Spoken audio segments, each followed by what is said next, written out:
Dear Kitty, my name is Anne Frank. At the beginning of the war, I was 13 years old. My family and I are Jewish, which is identified by the yellow star pinned on my chest. My family has went into hiding for our own safety. We are accompanied by the Van Dans and Dr. Dussel. In total, there are 8 people staying in a small, 2-story house by the attic at my father's workplace.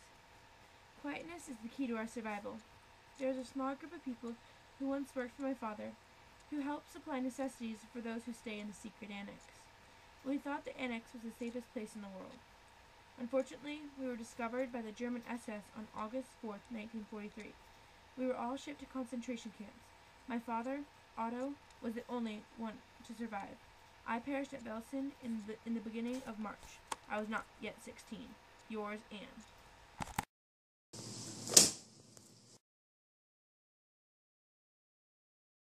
Ellie Wiesel. I am 15 years old and I live in Saihet, Transylvania. During the spring of 1944, the Nazis occupied Hungary and pushed my town into small ghettos within the Saihet. We were later put into cattle cars, and that's where my nightmares began. My first stop was Birkenau, the gateway of Auschwitz. We were then evaluated to see whether we were to be killed immediately or put to work. My father and I passed the evaluation and were put to work. We were taken to Buna, a work camp, where I was put to work in an electrical fitting factory. I then undergo an operation for a foot injury after months in the camp. That's when the Nazis decided to evacuate the camp. We began a death march of 50 miles to the Glitzwitz concentration camp. Once we reached there, we were herded into a cattle car to Buch in Wald, where my father dies of dysentery and physical abuse. On April 11, 1945, the American Army liberates the camp.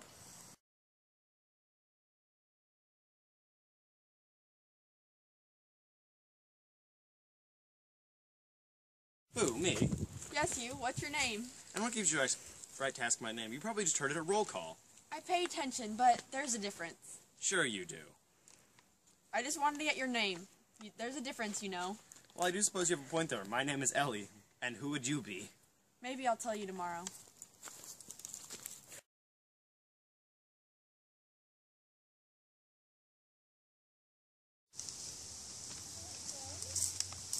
I've been asking around, and it seems that only you know your name.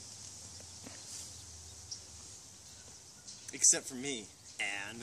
How did you find out? Ruin all my fun, why don't you? Suppose we simply must get to know each other now. I suppose so. How about we start with favorite colors? Age. Hometown, is it too soon for middle names? And Halloween? I suppose I should think about it and get back to you tomorrow. Or perhaps the next day. Or maybe I shall even wait till the next day after that. Better not keep me waiting too long, Anne.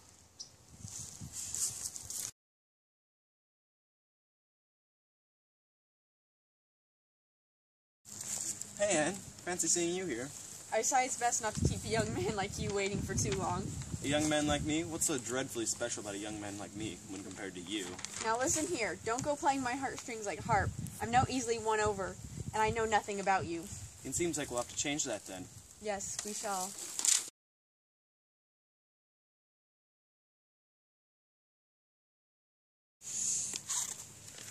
I feel as if I'll never get to know you if you keep stopping and starting our conversations like this. Very well then. How are you today, Ellie? What a frivolous question to ask, but I am much better off than some, I suppose. How are you, Anne? Truly, I am terrible. I ache and I'm quite famished, and all I wish to do is go home and see my family and my cat once more.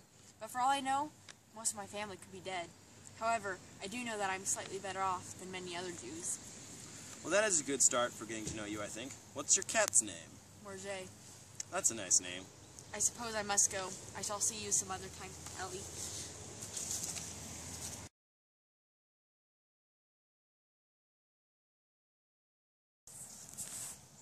Hello, Ellie. I find myself looking forward more and more to our short visits. I do as well.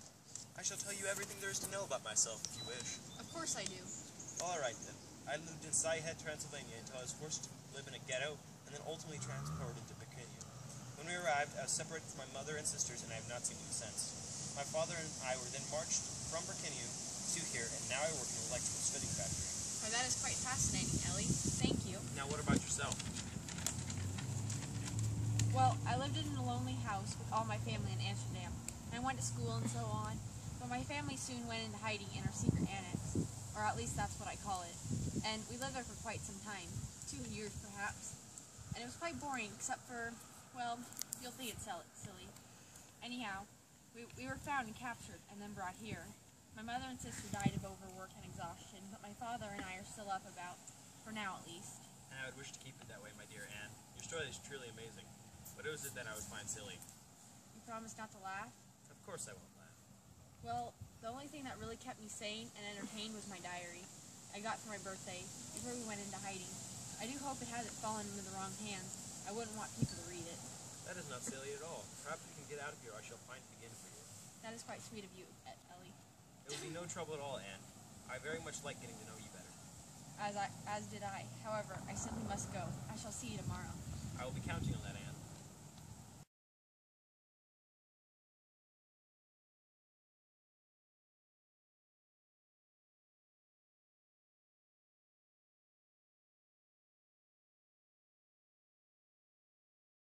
Here, I snagged you something.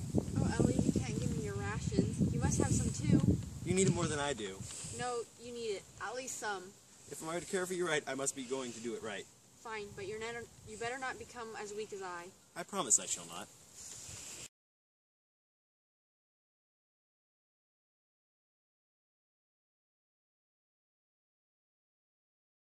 Yes, Anne?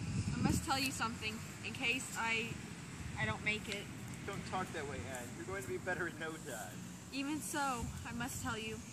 Do you remember all those months ago when I told you about the journal I had? The one that I wrote in as often as I ever could? Yes, but what does that have to do with anything? Well, if it was still in my possession, you'd be filling up the pages. Every highlight of my day involves you. Anne, you can't leave me here alone. I won't have anything to live for. Then I shall tell you what you shall live for. You are going to live for me, to tell our story. Our story?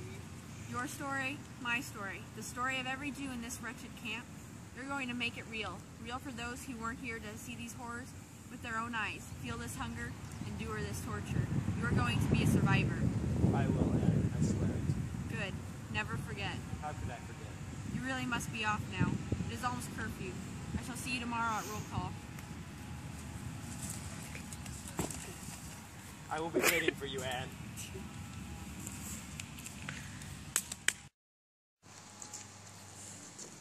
Where's Anne? She's dead. I only knew Anne for a short period of time. The conditions were harsh, but nonetheless I learned much about her and grew to care for her. We helped each other through the hardest days. I was blessed to have her with me for as long as I did. I would be dead if it wasn't for her kind-hearted soul. I was brutally whipped. She cared for me when I couldn't care for myself. As I got to know her more and more, I realized she was more than a typical teenage girl. In her last days, I could see her growing weaker and weaker. I shared as much food as I could spare with her. I knew her time was dwindling. The evening before she passed, we had spent every last second we could together. I told her that I loved her, and she told me that about her journal, the one she wrote in as often as she could. She told me that if she still had it, I would be filling up the pages. She told me that I must live on. I must live to tell our story, live for her. How could I not? She was very persuasive. We parted at curfew, and that was the last time I saw my Anne alive. The next morning at roll call, she did not attend. I had lost her. One of my few reasons I tried anymore. Later that day, I was transported. I will never forget her. My first love. The one I met in a concentration camp. Camp created to dehumanize me. Introduced me to my first love. And what not forgotten. I lived for her, and I am now able to tell my story and our story and read her story. A day will never go by in which I do not think of her. Anne Frank was a survivor at heart in this tragic, unneeded event. She was strong and rightful of living. If I could give my place of life to my chatterbox, bright, persuasive girl, she would be reading this today. Rest in peace, Anne. I will live on and make sure our stories are heard. Your legacy will live on.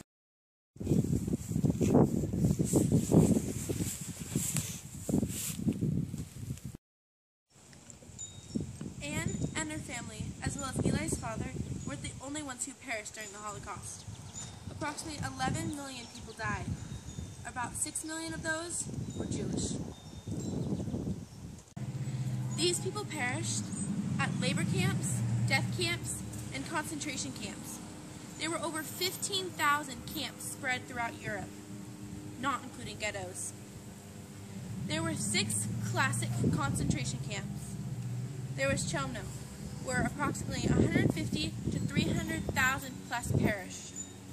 Majdanek, 360,000 plus people perished.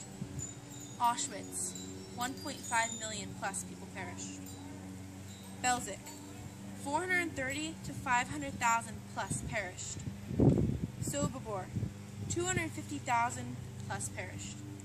Treblinka, 870,000 to 925,000 plus perished.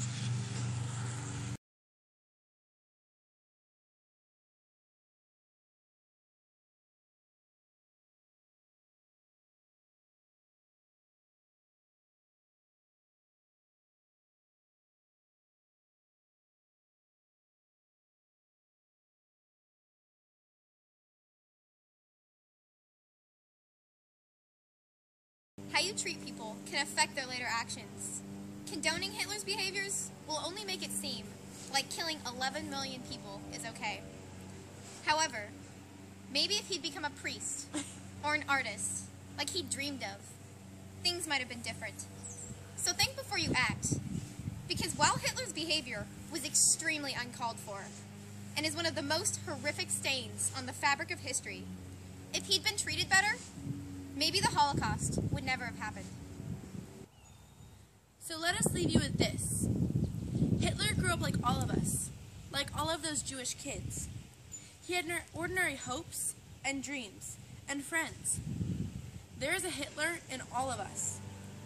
Somewhere along the way, something drove him to find the Hitler inside of him.